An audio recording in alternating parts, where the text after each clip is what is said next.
My family disowned me for my husband's past, but when I was named CEO of his Fortune 500 company, they wanted me back. So I gave them an offer they couldn't refuse, or so they thought. The day my mother gave me the ultimatum still burns in my memory like a fresh wound.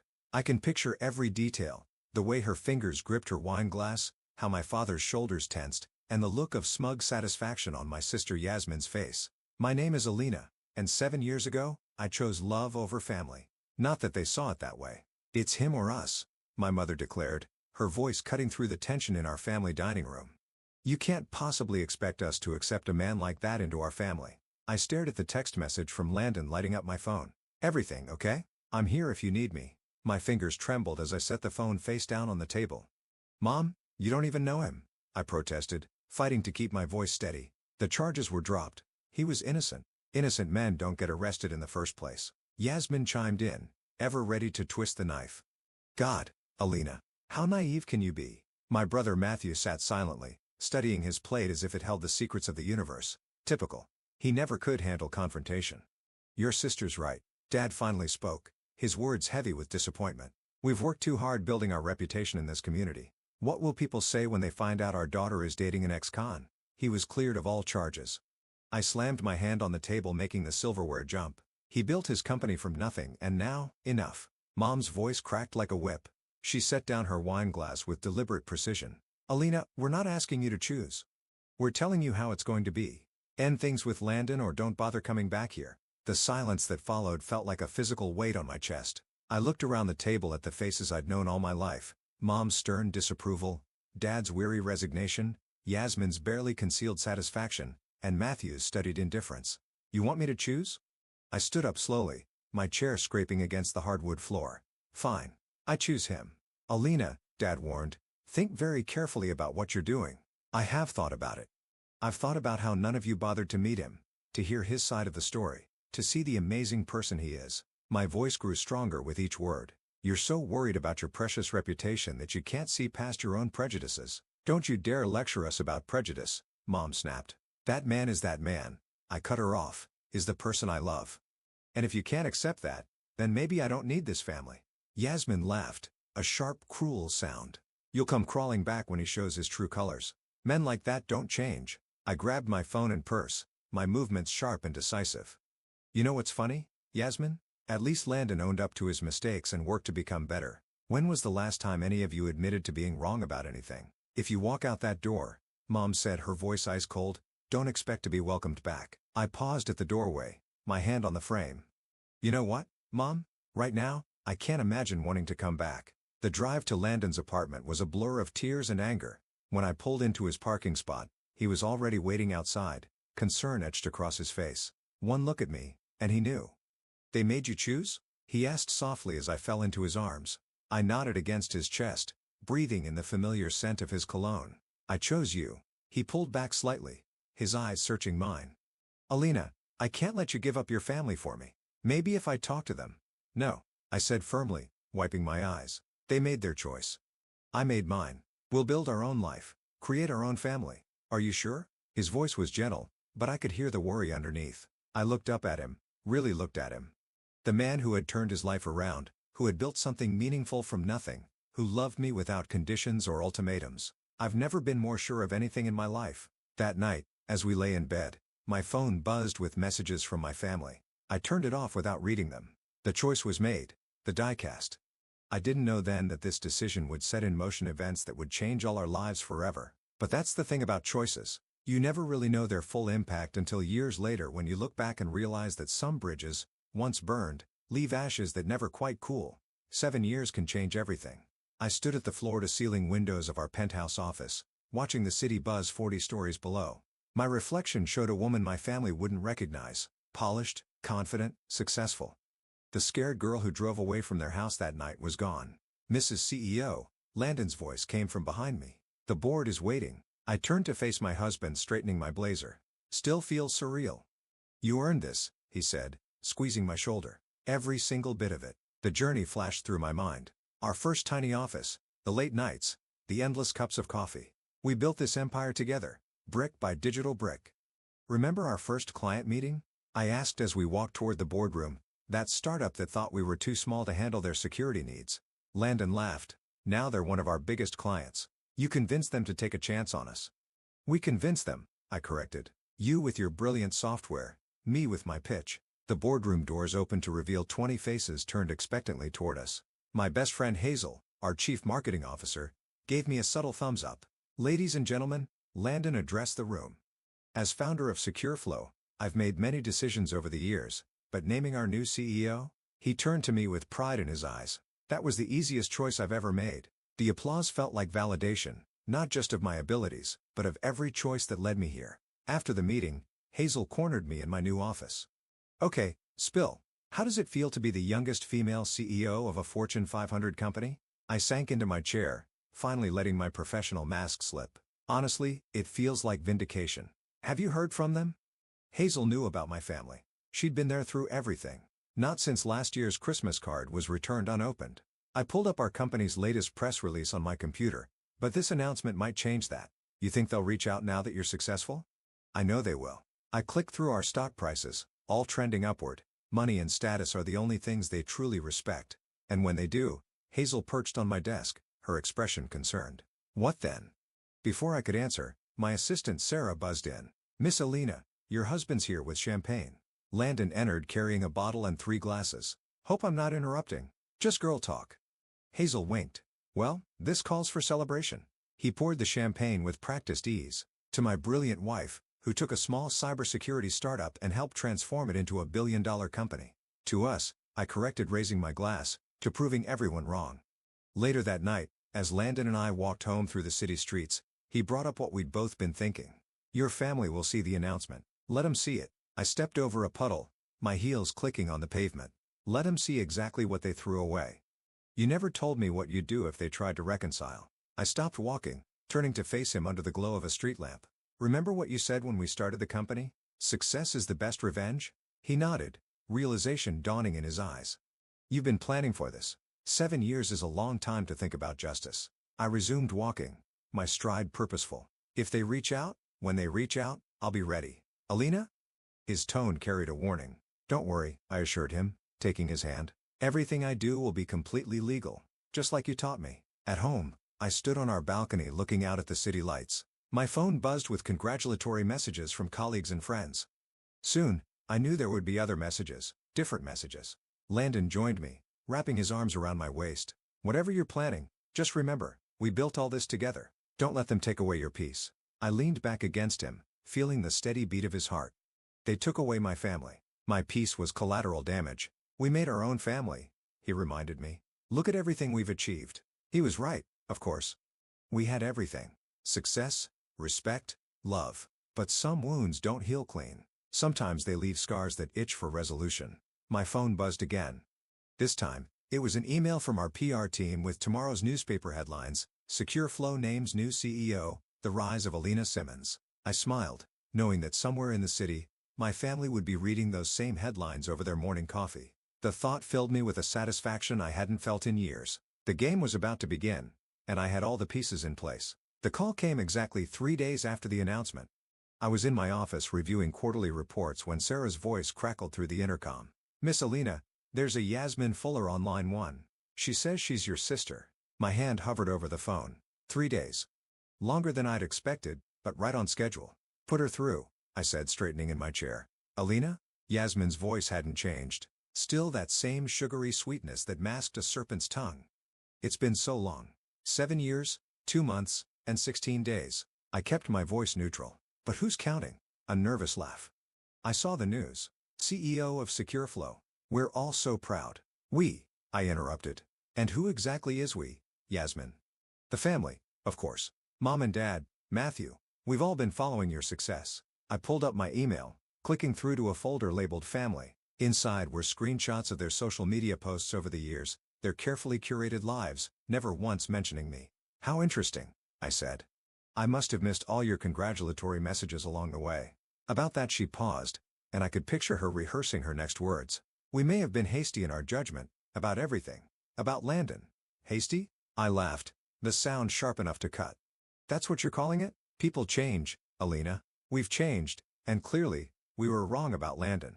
Look at everything you've built together. I pressed my fingertips against my desk, grounding myself. Why are you calling, Yasmin? Really? Another pause. I miss my sister. We all miss you. Matthew's getting married next month, and Mom and Dad's 40th anniversary is coming up. It feels wrong not having you there. And the fact that I'm now CEO of a Fortune 500 company has nothing to do with this sudden attack of conscience? That's not fair, she protested. We're family. We were family, I corrected, 7 years ago, when I needed you most. Can't we move past that? Meet for coffee maybe? Just you and me? The door opened and Hazel walked in, stopping short when she saw me on the phone. I waved her in. You know what? I said to Yasmin. Coffee sounds perfect. Tomorrow 10 a.m. at Riverside Cafe. Really? The surprise in her voice was almost comical. That's wonderful. I'll be there. After hanging up, I turned to Hazel. Right on schedule. That was her? Hazel dropped into the chair across from me. What did she want? Exactly what we predicted. Family reunions, wedding invitations, and a healthy dose of guilt tripping. And you agreed to meet her? I smiled, pulling up a different folder on my computer. Of course, it's all part of the plan. Elena. Hazel leaned forward. Are you sure about this? Revenge might feel good in the moment, but this isn't just revenge. I cut her off. This is justice. They need to understand what they did. My phone buzzed. A text from Landon. Yasmin called you? News travels fast, I muttered, typing back, yes. Meeting her tomorrow. His response was immediate. Want me there? No, I replied. I need to do this alone. Hazel was watching me carefully. What exactly are you planning? I turned my monitor toward her, showing the event details for SecureFlow's upcoming 10th anniversary gala, the biggest tech celebration of the year. Every major player in the industry will be there. Press, celebrities, influencers, and your family? They'll receive very special invitations. After all, I smiled, we're reconciling. This seems elaborate even for you. 7 years gives you time to plan. I stood up walking to the window. They didn't just reject me, Hazel. They tried to break me. They wanted me to fail, to come crawling back, proving them right. But you didn't. No, I didn't. And now they want to pretend none of it happened, to slip back into my life now that it's convenient. I turned back to her. They don't get to do that. My phone buzzed again. Yasmin confirming tomorrow's meeting. Perfect. Just be careful, Hazel warned. Don't let this consume you. I nodded, but my mind was already racing ahead, plotting each move like a chess game. Tomorrow would be the opening gambit, appearing receptive, vulnerable, ready to reconcile. Yasmin would report back to the others, and then trust me, I told Hazel. Everything is going exactly as planned. As she left, I pulled up the gala invitation template on my screen. It would be perfect, elegant, exclusive, promising everything my status-obsessed family couldn't resist. They thought they were orchestrating a reunion. In reality, they were walking right into my carefully laid trap, and I couldn't wait to spring it. Riverside Cafe buzzed with morning energy as I watched Yasmin approach my table. She looked exactly the same. Designer handbag, perfect makeup, practiced smile. I stood to greet her, accepting her tentative hug with calculated warmth. You look amazing, she gushed, sliding into her seat. Success suits you. Coffee first, I smiled, signaling the waiter. Then we can talk. Once our orders arrived, Yasmin launched into her carefully rehearsed speech. We've all changed so much, Elena. Matthew's found someone wonderful. Mom's mellowed out. And Dad, he keeps your newspaper coverage in his study. How touching. I stirred my latte slowly. And you, still working at the boutique? Her smile faltered slightly. Actually, I've been thinking about a career change. The fashion industry is so volatile these days. I took a sip watching her over the rim of my cup. What did you have in mind? Well, she leaned forward conspiratorially. I heard SecureFlow is expanding its marketing department. There it was. I bit back a smile. Is that what this is about, Yasmin? A job? No. She reached across the table, grabbing my hand. This is about family, about making things right. The job, that would just be a bonus. A chance to work together like sisters should. I pulled my hand away, reaching into my bag. Speaking of family, I withdrew 4 elegant black envelopes. These are for you, Matthew, Mom, and Dad. Her eyes widened as she took them. What are they? Invitations to SecureFlow's 10th anniversary gala, next month at the Grand Plaza Hotel. Very exclusive. Celebrities, tech giants, press coverage. The perfect place for a family reunion, don't you think? Alina, this is I don't know what to say. Say you'll come. All of you. I leaned forward. Let's show everyone that the past is behind us. Back at the office, Hazel was waiting in my private conference room. How did it go?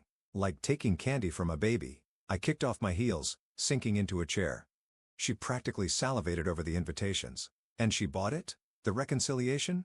People believe what they want to believe. I pulled up the gala security protocols on my tablet. She thinks she's manipulating me. That's what makes it perfect. Hazel studied the plans. Private security at every entrance, guest list verification, media coverage, this is thorough. It has to be. I showed her the special instructions for my family's arrival. When they're turned away at the door in front of everyone, you're going to humiliate them publicly. They'll feel exactly what I felt that night. Rejected, exposed, humiliated. I scrolled through the media list, and this time, there will be cameras. Have you told Landon? I shook my head. He knows something's coming, but not the details. Plausible deniability. My phone buzzed. A text from Yasmin. Everyone's so excited about the gala. Mom's already shopping for a dress. Perfect. I murmured, showing Hazel the message. Alina? Hazel set down the tablet. I get why you're doing this, but revenge has a way of backfiring. This isn't just revenge. I stood walking to the window. This is about consequences. They thought they could waltz back into my life when it suited them. Use me for connections and jobs. They need to understand that actions have repercussions. And after, what then? Then I move forward. No more looking back. No more wondering what if. Clean slate. The door opened and Landon entered, looking between us. Everything okay? Just finalizing gala details, I said smoothly. How was your meeting? Good. He studied my face. Yasmin called, said you were very receptive. I can be very convincing when I need to be. He exchanged a look with Hazel. Whatever you're planning, trust me. I cut him off. Please. Later that night, I reviewed the security footage from the cafe meeting, watched Yasmin's calculated performance, her practiced sincerity. My phone kept buzzing with messages from Matthew and my parents, all suddenly eager to reconnect. I opened my laptop, pulling up the email I'd prepared. Subject line, Media Advisory, Secure Flow Gala Promises Surprise Announcements. My finger hovered over the send button. Once this went out, there would be no turning back. The press would be primed, cameras ready. I thought about 7 years of silence, of holidays spent alone, of wedding invitations that never came. I pressed send. The pieces were in motion now. In 1 month, my family would arrive at the Grand Plaza Hotel dressed in their finest, ready to capitalize on my success. Instead, they'd find locked doors and rolling cameras. Sometimes the best revenge isn't served cold. It's served with a spotlight. The Grand Plaza Hotel gleamed like a jewel in the evening light. From my private security room, I watched the monitors as guests began arriving. Each screen showed a different angle. The main entrance, side doors, VIP access points. No detail left to chance. They're here, Hazel announced, pointing to a monitor showing my family stepping out of a black SUV. My mother emerged first, resplendent in a designer gown. Dad followed, adjusting his bow tie. Matthew and his fiancée, then Yasmin bringing up the rear. Right on time, I murmured, checking my watch. Begin Operation Lockout. The head of security, Marcus, spoke into his radio. All units in position, commence Protocol 7. I watched as they approached the main entrance, my mother leading the charge like a general into battle. The security guard checked his tablet. Names, please. Lynch party of 5, my mother announced with practiced authority. We're personal guests of Alina Simmons. The guard frowned at his tablet. I'm sorry. I'm not seeing those names on the list. There must be some mistake. My mother's voice carried clearly through the speakers. We're her family. Ma'am, if you're not on the list, I can't let you in. Yasmin pushed forward. Call Alina. She'll sort this out. I'm afraid Miss Simmons has given strict instructions not to be disturbed. The guard's voice remained professionally neutral. You'll need to step aside for other guests. The cameras caught every detail. My mother's reddening face, my father's clenched jaw, Yasmin's growing panic. Matthew and his fiancée shifted uncomfortably as other guests began to stare. This is ridiculous, my mother hissed. We have invitations. She thrust the black envelope at the guard who examined it briefly. I'm sorry, ma'am, but these invitations appear to be invalid. A reporter nearby perked up sensing drama. Excuse me, did you say you're Alina Simmons' family? Yes. Yasmin jumped in, desperate for an ally. There's clearly been a mix-up. Interesting, the reporter cut in, because Miss Simmons has publicly stated she has no family. The cameras caught my mother's face crumpling, then hardening. We are very much her family. And when I speak to her, ma'am, Marcus stepped forward, right on cue. If you continue to create a disturbance, we'll have to escort you off the property. More reporters were gathering now, phones recording. My family's humiliation was being captured in real time, just as planned. Alina. My father's voice boomed across the entrance. Alina, we know you can hear us. Should we intervene? Hazel asked softly. I shook my head, eyes fixed on the monitors. Not yet. Security began to move in, forming a barrier between my family and the entrance. Guests streamed past them, whispering and pointing. "You can't do this to us." Yasmin was nearly crying now. "We're family." "Family," I whispered to the screen. Where was family when I needed you? The media was in a feeding frenzy, capturing every moment of their undignified exit. Matthew practically dragged his fiancée away, while my parents stood their ground until Marcus personally escorted them to their car. "Miss Simmons," Sarah's voice came through my earpiece. "You're needed for the opening speech in 5 minutes." I stood, smoothing my dress. "How do I look, Hazel?" "Like someone who just won a war." She paused. "Are you sure about this?" They needed to understand. I checked my reflection one last time. 7 years ago, they threw me away like I was nothing. Tonight, they learned what that feels like. The ballroom was packed when I took the stage. Cameras flashed as I approached the microphone. My smile perfectly practiced. "Welcome to SecureFlow's 10th anniversary celebration." I began scanning the crowd.